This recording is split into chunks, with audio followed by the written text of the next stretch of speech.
सभी को नमस्कार। आपका स्वागत है हमारे चैनल SKT इंट्रो डी पर।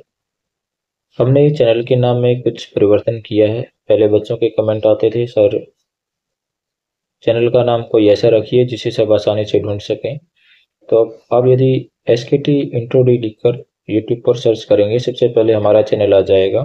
वहाँ प्लेलिस्ट में जाकर अपनी पसंद का, अपनी रुचि का कोई भी वीडियो देख सकते हैं, या फिर आपको जिस भी टॉपिक का वीडियो देखना उसको आप देख सकते हैं। हमने ज्योतिष विषय को छोड़कर बाकी सभी विषयों पर जो है वो वीडियो बनाए हुए हैं, अपलोड किए हुए हैं, कंटेंट प्रोवाइड करवाया हुआ है। एक ज्योतिष का बचा हुआ है, वो आगे भविष्य में हम वो भी प्रोवाइड करवा देंगे। हमारे द्वारा जो कंटेंट उपलब्ध करवाए गए हैं वो आप चाहे किसी भी प्रकार की परीक्षा की तैयारी कर रहे हैं जिसमें संस्कृत पूछी जाती है, संस्कृत से रिलेटेड, तो उसमें आप सब में वो जो है हमारा कंटेंट यूजफुल रहेगा। तो जैसे आप नेट की तैयारी कर रहे हैं, या कोई टेट है, एस्टेट, सी टेट, या कोई अदर टेट, या फिर आप कोई टीचिंग एग्जाम की प्रिपरेशन कर रहे हैं जैसे TGT, PGT, या फिर असिस्टेंट प्रोफेसर, या आप संस्कृत से रिलेटेड कोई कोर्स कर रहे हैं, विशारद कर रहे हो, शास्त्री कर रहे हो, MA कर रहे हो, आचार्य कर रहे हो, BEd कर रहे हो, तो सभी में जो हमारे द्वारा कंटेंट उपलब्ध करवाया गया है, जो हमारी वीडियोज हैं वो उपयोगी सिद्ध होंगी और उससे आपको अपने अध्ययन में बहुत सहायता मिलेगी। हम हमारे द्वारा प्रोवाइड किए गए कंटेंट को रीमॉडिफाई करेंगे एक एक करके, धीरे धीरे। तो हमने जो शुरुआत है वो व्याकरण से की है। व्याकरणम, व्याकरण को वेद पुरुष का मुख कहा गया है। मुखम व्याकरणम स्मृतम, यानी, और पतंजलि जी ने भी कहा है कि प्रधानम च षट्सु अंगेषु, यानी ये 6 अंगों में प्रधान है व्याकरण। प्रधान कृतो प्रयत्न फलवान भवति, और इसमें किया गया जो प्रयास है वो लाभदायक होता है। इसलिए व्याकरण ने हमने सबसे पहले लिया है, यानी ये मुख्य है, तो सबसे पहले मुख्य का अध्ययन ही अच्छा होता है। वैसे भी किसी भी भाषा को सीखने के लिए व्याकरण उतनी ही जरूरी होती है जितना हमारे शरीर के लिए रीढ़ की हड्डी जरूरी है। जिस प्रकार रीढ़ की हड्डी के बिना हमारा शरीर खड़ा नहीं हो सकता, उसी प्रकार किसी भी भाषा को बिना व्याकरण के नहीं सीखा जा सकता। तो हम व्याकरण का ही एक अंश है, कारकम, नपुंसक तो विवक्षा में ये बनता है, तो इसे हम शुरुआत करते हैं। तो सबसे पहले देखते हैं कि ये कारकम बनता कैसे है। सबसे पहले हम क्री धातु लेते हैं। क्री धातु से कर्ता अर्थ में णवल प्रत्यय हुआ। णवल प्रत्यय में ल की जो हलंत्यम से इत संज्ञा हुई, तस्य लोप से लोप हुआ, और ण की चूटू से इत संज्ञा हुई, तस्य लोप से लोप हुआ, वो बच गया। फिर जो वो है उसको युवर नाको सूत्र है, उससे क्या हो गया, अकादेश हो गया, वो को अकादेश हुआ। और फिर इसमें ण इत हुआ था तो अचोणिति सूत्र कहता है कि भाई जहां पर ण इत होता है तो वहां पूर्व अच की वृद्धि हो जाती है। तो क्री में जो अच है वो री है, इसकी वृद्धि हो गई, कार बन गया। वृद्धि होने पर कार बन गया, पीछे अप जुड़ गया तो कारक बन गया, और फिर नपुंसकता विवक्षा में कारकम बन गया। नपुंसकता विवक्षा में कारकम बन जाएगा। यह है इसकी उत्पत्ति, यानी कारकम कैसे बना। अब इसकी परिभाषाएं क्या क्या दी हैं वो हम आगे देखते हैं। यानी कारक बोलते किसे हैं। सबसे पहले जो ये महाभाष्य में परिभाषा दी है, क्रिया निर्वर्तयति करोति इति कारकम, यानी जो क्रिया को करता है, उसके होने में सहायक होता है या उससे युक्त होता है, वो कारक होता है। क्रिया जनकत्वम कारकत्वम, यानी जो क्रिया को पैदा करे वो कारक होता है। क्रियान्वयत्वम कारकत्वम, यानी जो क्रिया से युक्त हो वो कारक होता है। तो ये महाभाष्य की उक्ति है पहली, बाकी दो अपनी अपनी सुविधा के अनुसार विद्वानों ने बनाई है। तो इसमें कारक की परिभाषा यही दी है कि जो क्रिया से युक्त होता है, या जो काम जो क्रिया को करता है, या जो क्रिया के संपादन में सहायक होता है, वो कारक हम उसको कहेंगे। अब इसमें एक चीज कॉमन है, क्रिया। एक चीज क्या है कॉमन, क्रिया, यानी क्रिया होगी तभी कारक होगा, क्रिया के बिना कारक नहीं होगा। कहने का मतलब है कि क्रिया यदि नहीं होगी तो हम कारक का निर्धारण नहीं कर सकते, हम कारक का एस्टिमेट नहीं लगा सकते भी कौन सा कारक है। और यदि किसी वाक्य में क्रिया नहीं है लेकिन वो वहां पर समझ ली जाए कि यहाँ पर ये क्रिया हो सकती है, तो वहां पर कारक का निर्धारण हो सकता है। जैसे एक परिभाषा दी है, गम्यमाना अभिक्रिया, गम्यमाना अभिक्रिया कारक विभक्तो प्रयोजिका, कारक विभक्तो प्रयोजिका, प्रयोजिका। अच्छा, ये कह रहा है कि जहां पर क्रिया समझ ली जाए, मान लो वाक्य में क्रिया नहीं आई और वहां पर फिर आप बोलो कि भाई इसमें तो क्रिया है नहीं, कारक ही नहीं, ऐसा नहीं है। वह किसी वाक्य में क्रिया नहीं आती है लेकिन वहां पर क्रिया का अंदाजा लगाया जा सकता है, अनुमान लगाया जा सकता है, तो वहां पर कारक का निर्धारण हो सकता है। जैसे कोई वाक्य आ गया, कुतः त्वम, कुतः त्वम। अब इसका मतलब क्या हो गया कि तुम कहां से हो, तुम कहां से आए हो, तुम कहां रहते हो, ये हो गया ना। इस यानी इसमें हमने क्रिया का जो है वो अनुमान लगा लिया कि यहाँ पर आने का है, रहने का है, या ये क्रिया हो सकती है, तब वहां पर जो कारक का निर्धारण हो सकता है। चलिए आगे चलते हैं। आगे क्या कहता है, कारक कितने हैं, कारक कितने हैं। कारक 6 कारक माने गए हैं। ये एक कारिका दी हुई है, कर्ता कर्म च करणम च संप्रदानम तथैव च अपादान अधिकरणम इत्याहु कारकानि षट्, यानी 6 कारक माने गए। वैसे तो 7 होने चाहिए, ठीक है, लेकिन संबंध कारक को कारक नहीं माना क्योंकि उसका क्रिया से सीधा कोई लेना देना नहीं है, वो किसी दूसरे की आड़ लेकर कोई काम करता है, इसलिए उसको कारक नहीं माना। इसलिए विद्वानों ने 6 कारक ही माने हैं, षट। हिंदी में 8 कारक माने हैं। संबोधन को भी संस्कृत में कारक नहीं माना, क्यों? क्योंकि ये प्रथमा विभक्ति में इसका अंतर्भाव कर लिया जाता है, कर्ता कारक में इसका अंतर्भाव कर लिया जाता है। तो जो संबंध कारक है और संबोधन कारक है, उनको हिंदी में तो कारक माना गया है लेकिन संस्कृत में इनको कारक नहीं माना गया। अच्छा, अब जो ये 6 कारक हैं, इनका कारकों का भी एक विशिष्ट अर्थ है जो बताया गया है। कौन सा विशिष्ट अर्थ? यानी जो दर्शन के आधार पर दार्शनिक ग्रंथ जो व्याकरण के, उनमें इनका एक विशिष्ट अर्थ बताया गया है। यानी कर्ता कारक, कर्ता कारक का अर्थ क्या बताया, ये स्वतंत्र है भाई, ठीक है। और कर्म कारक, करण कारक और अधिकरण कारक, ये 3 कारक जो है वो आश्रय के रूप में इनको वर्णित किया गया। यानी आश्रय हैं, या तो ये किसी का सहारा बनता है या ये इनका कोई सहारा लेता है, ठीक है। संप्रदान, संप्रदान का क्या किया गया है भाई, ये उद्देश्य है, किसी को उद्देश्य करके यानी किसी को लक्षित करके कोई काम किया जाता है, वो उद्देश्य है संप्रदान। अपादान, अपादान होता है अवधि। अपादान का जो अर्थ है वो दार्शनिक ग्रंथों में व्याकरण में अवधि लिया, क्या लिया है, अवधि। इनमें भी जो कारक हैं वो उक्त कारक होता है, एक अनुक्त कारक होता है। कौन से कारक होते हैं, उक्त और अनुक्त। उक्त कारक कौन से होते हैं, उक्त मतलब कहा गया और अनुक्त मतलब न कहा गया। इसको उक्त को अभिहित भी कह देते हैं, अभिहित, और इसको अनभिहित भी कह देते हैं, अनभिहित, अनभिहित। यानी जिस कारक को कह दिया जाता है वो उक्त कारक होता है। यानी कौन कहता है, बोलने वाला, प्रयोग करने वाला। जब कोई प्रयोग करने वाला कोई कारक को बोलता है, क्रिया के विषय में जो कारक सक्रिय रहता है बोलने वाले की इच्छा के अनुसार, वो उक्त कारक होता है। और जो सक्रिय नहीं रहता, निष्क्रिय रहता है, वो अनुक्त कारक होता है, वो अनभिहित कारक होता है। अब उक्त कारक जो होता है, यानी जो क्रिया के साथ जिसका डायरेक्ट संबंध होता है, जो क्रिया के विषय में बहुत ज्यादा सक्रिय रहता है, क्रिया को करने में जो सबसे ज्यादा सक्रिय होता है, वो होता है उक्त कारक, उसमें होती है प्रथमा विभक्ति। और अनुक्त कारक जो होता है, यानी जो क्रिया के संबंध में निष्क्रिय रहता है, बाकी और कामों में, दूसरे कामों में उसका ध्यान रहता है, वो होता है अनुक्त कारक। उसमें दूसरी से लेकर 7वीं तक विभक्तियां जो है वो आती हैं। अच्छा, विभक्ति क्या होती है, विभक्ति का भी इसमें जिक्र आया है। विभक्ति क्या होती है? संख्या कारक बोधित्री विभक्ति। विभक्ति किसको बोलेंगे? संख्या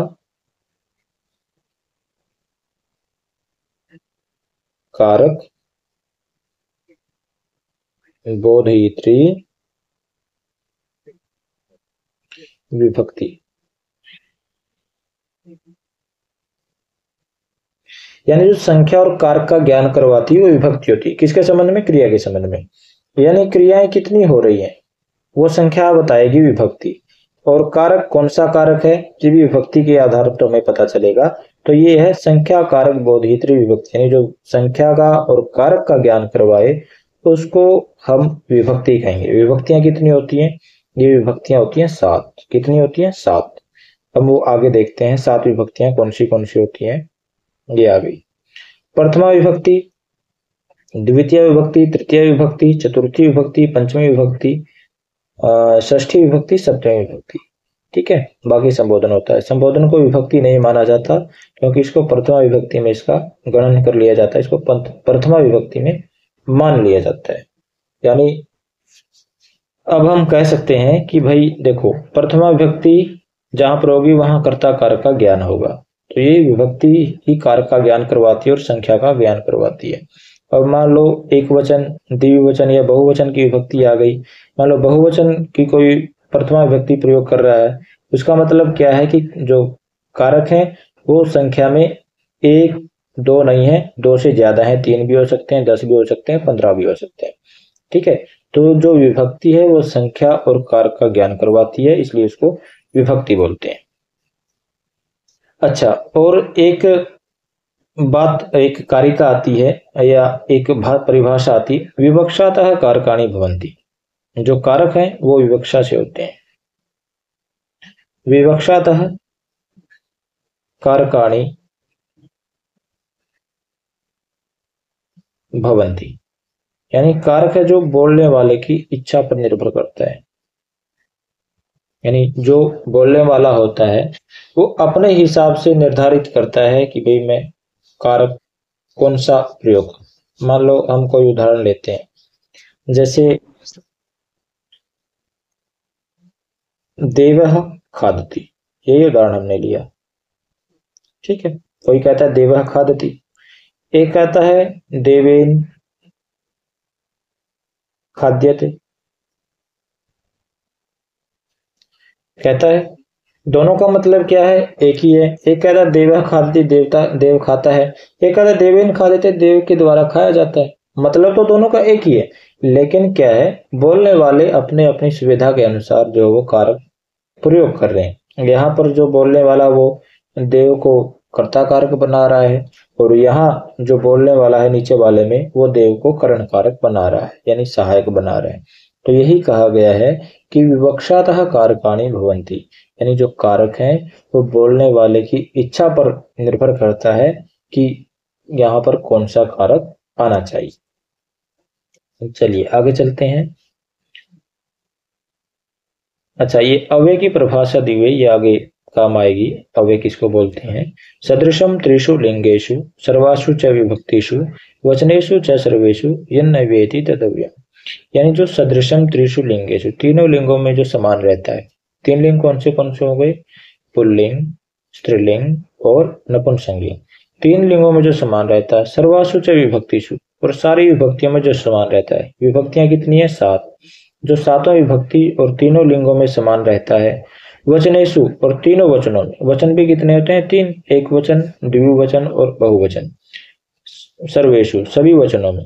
यद न व्यति, जो नहीं बदलता है, तदव्यय, उसको हम अव्यय कहते हैं। अव्यय की परिभाषा दी है तो जो तीनों लिंगों में समान रहता हो, जो 7 विभक्तियों में एक जैसा रहता हो, और जो तीनों वचनों में एक जैसा रहता हो, जो बदलता नहीं हो, उसको हम अव्यय कहेंगे। ठीक है, चलिए आगे चलते हैं। अब हम जो है, आपका ये क्लियर हो गया डाउट कि भाई उक्त कारक कौन सा होता है, अनुक्त कारक कौन सा होता है। अच्छा, उक्त कारक और अनुक्त कारक का हम एक एग्जांपल दे देते हैं। हमने पहले भी दिया है तो उसको दोबारा दे दें। जैसे देवः फलम खादति, देवः फलं खादति। दूसरा है देवेन फलं खाद्यते।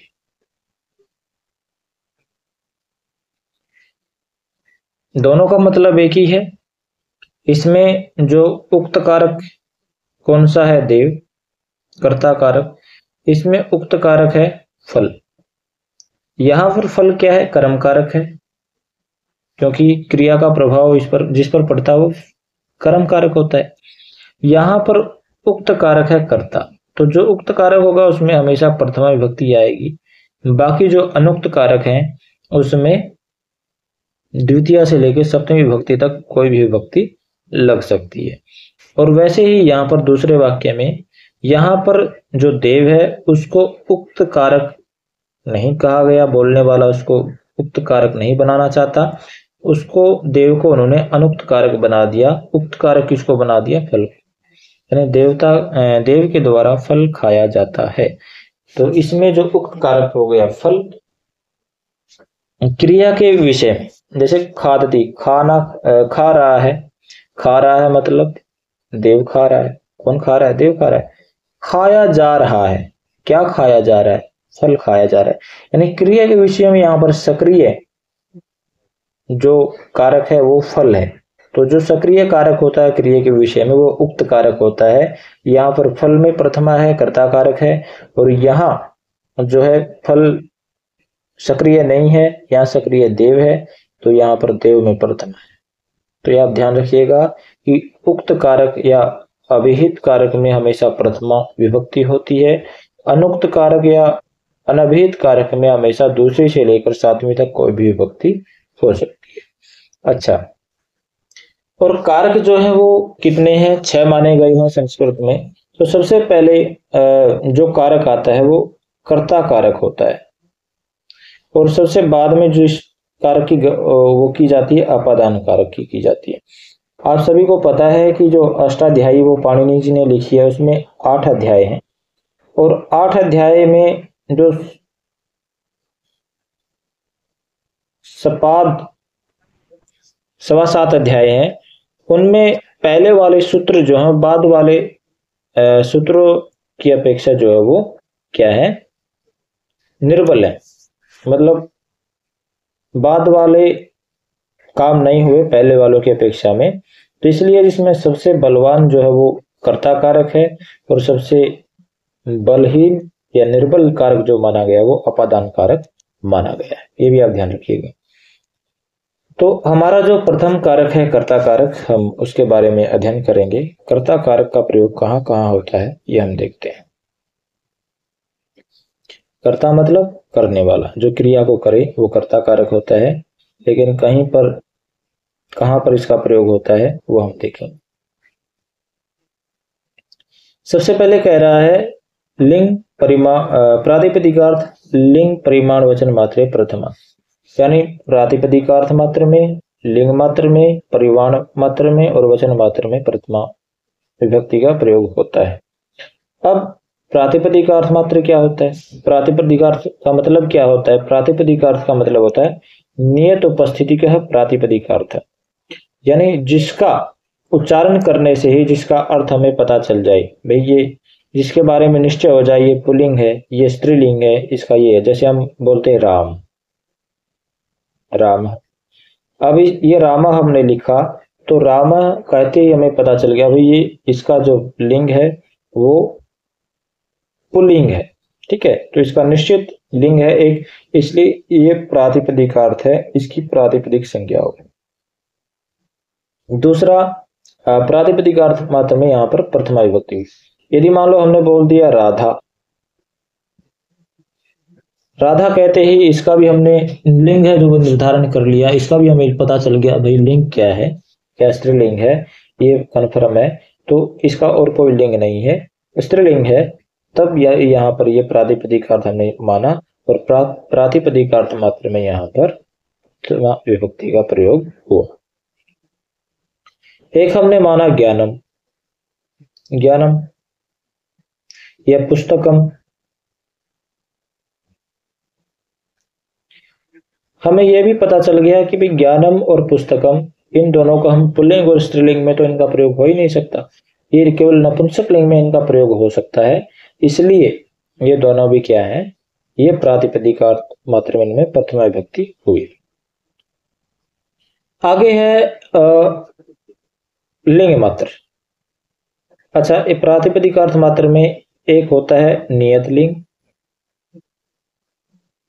प्रातिपदिकार्थ मात्र में एक होता है नियत लिंग, जिसका लिंग जो है वो निश्चित होता है, नियत लिंग। जैसे राम, इसका लिंग निश्चित है कि भाई पुल्लिंगी है। जैसे राधा, सीता, इनका लिंग निश्चित है कि भाई ये स्त्रीलिंग भी है।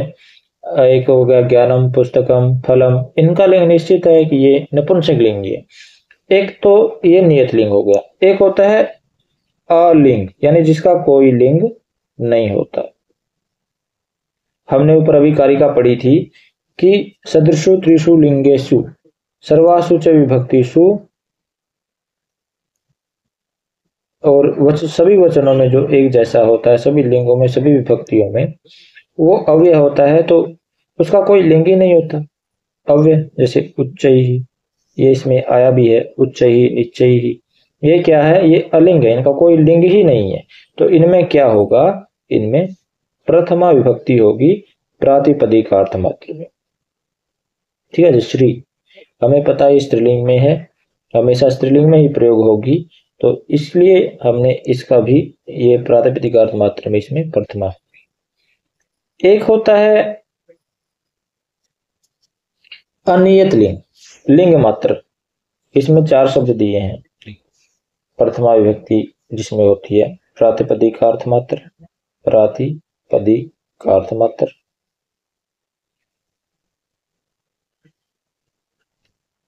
इसका हमने देख लिया कि जिसका निश्चित लिंग होता है, चाहे पुल्लिंग हो, स्त्रीलिंग हो, नपुंसक लिंग हो, या फिर जिसका कोई लिंग ही नहीं होता, अव्यय जिसको बोलते हैं, उसमें प्रातिपदिकार्थ मात्र में प्रथमा होती है। एक है लिंग मात्र। लिंग मात्र प्रथमा। लिंग मतलब जो अनियत लिंग है। अनियत मतलब जिनका लिंग कोई निश्चित नहीं है, यानी जो हमेशा एक लिंग में नहीं रहते, कभी प्रकरण के अनुसार पुल्लिंग में बदल गए, कभी स्त्रीलिंग में बदल गए, कभी नपुंसक में बदल गए, तो ऐसे जो हैं वो होते हैं अनियत लिंग। तो लिंग मात्र में उनमें प्रथमा विभक्ति का प्रयोग होता है। कैसे, जैसे उदाहरण दिया है ततः तटी तट। तटः पुल्लिंग में आ गया, और जब प्रकरण आया कि स्त्रीलिंग में प्रयोग करना है तो तटी बन गया, और जब प्रकरण में आया कि नपुंसक में प्रयोग करना है तो तटम बन गया। तो ये है त्रिलिंगी, यानी तीनों लिंगों में इसका प्रयोग हो सकता है, इसलिए अनियत लिंग है। इनको हम नियत लिंग नहीं कह सकते। कुछ द्विलिंगी शब्द भी होते हैं, द्विलिंगी, उनमें भी जो है लिंग मात्र में प्रथमा होती है। द्विलिंगी कौन से होते हैं, जैसे हमने लिखा गौ, गौ। यदि हम लिखें अयम गौः,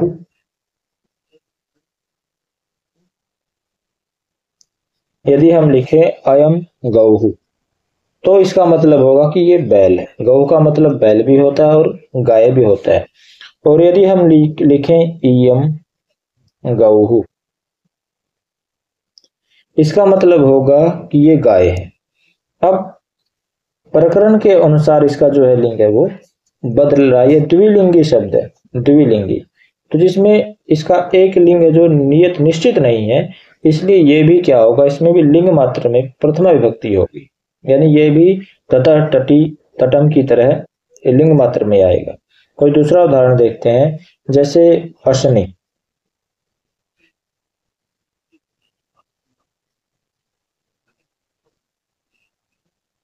अशनि के भी 2 अर्थ होते हैं, एक होता है इंद्र, एक होता है विद्युत।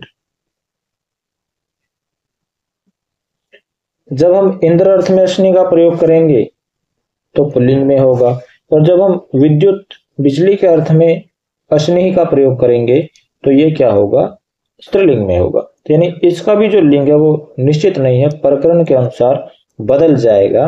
तो ये भी क्या है, इसमें भी लिंग मात्र में प्रथमा विभक्ति का प्रयोग हुआ, इसलिए ये लिंग मात्र में इसका में प्रथमा विभक्ति हुआ है, यहाँ प्रातिपदिकार्थ मात्र में नहीं होगा, ये ध्यान रखिएगा। आगे है परिमाण मात्रे। परिमाण मात्रे क्या होता है? परिमाण क्या होता है? नाप तोल, वजन, ऊंचाई, लंबाई या जो भी है जिसमें नापा तोला जाए या फिर आंका जाए, वो क्या होता है? परिमाण होता है। तो उसमें भी क्या होता है, उसमें परिमाण मात्र में प्रथमा विभक्ति का प्रयोग होता है। जैसे द्रोणो व्रीहि, एक द्रोण व्रीहि, तो द्रोण रूपम यत् परिमाणम तत्परिचिन्नो व्रीहि इत्यर्थ, यानी द्रोण का जो परिणाम है, नापने की जो इकाई है, उससे अलग व्रीहि मतलब वो जो है अनाज, तो वो नापने की इकाई में आने वाला अनाज एक द्रोण है। ये परिमाण मात्र में वहां पर भी प्रथमा विभक्ति हुई है, क्योंकि उसको तोला गया है, उसको नापा गया है ना, उसका वजन किया गया, उसका परिमाण किया गया है। आगे वचनम संख्या, यानी जहां पर संख्या का पता चले, एक, द्वौ, बहव, एक, दो, बहुत, बहुत सारे, तो ये क्या है, ये संख्या का हमें यहाँ से पता चलता है। यानी बहवा कहते हैं तो दो से ज्यादा है भाई, 3 हो सकते हैं, 5 हो सकते हैं, 7 हो सकते हैं, 10 हो सकते हैं। और एका दो से हमें 1 और 2 का पता चलता है। तो ये क्या है, ये संख्या वचन मात्रे प्रथमा, यहाँ पर वचन मात्र में प्रथमा, इसमें 4 शब्द है, प्रातिपदिकार्थ मात्रे, लिंग मात्रे, परिमाण मात्रे, वचन मात्रे। यहाँ पर ये 4 चीजों पर प्रथमा विभक्ति करता है। प्रथमा विभक्ति यानी कर्ता कारक। और प्रथमा विभक्ति कहां पर होती है? संबोधने च। कहां पर होती है? संबोधने च। संबोधन क्या होता है? किसी को पुकारना। संबोधन मतलब अभिमुखीकृत ज्ञापनम, यानी किसी को अपनी ओर आकर्षित करना या किसी को अपना ध्यान हमारी तरफ लगाने के लिए आवाज देना, वो संबोधन होता है। उसमें भी क्या प्रथमा विभक्ति होती है। इसमें जैसे हे, अरे, भो, ऐसे शब्दों का प्रयोग किया जाता है। जहां पर जैसे आया हे राम, हे राम, कोई राम को पुकार रहा है कि हे राम, तो क्या है, यहाँ संबोधने च, इससे प्रथमा विभक्ति का विधान हुआ है, यहाँ पर प्रथमा विभक्ति का प्रयोग हुआ है, तो कर्ता कारक इसमें माना जाता है। और ईव के साथ भी प्रथमा विभक्ति का प्रयोग होता है। जैसे राम ईव, तुल्यार्थ में, राम की तरह, श्यामा ईव, श्याम की तरह। इस प्रकार से ईव के अर्थ में भी, ईव के साथ भी प्रथमा विभक्ति का प्रयोग होता है, ये भी आप ध्यान रखिएगा। आज इतना ही, इससे आगे हम नेक्स्ट वीडियो में देखेंगे। तो ये हमारा चैनल है, और यदि आपको लगा कि हमारे द्वारा जो कंटेंट उपलब्ध करवाया जाता है वो यूजफुल होता है, या हमारे जो समझाने का तरीका अच्छा है, तो आप हमारे चैनल को सब्सक्राइब करके हमारे साथ जुड़ सकते हैं।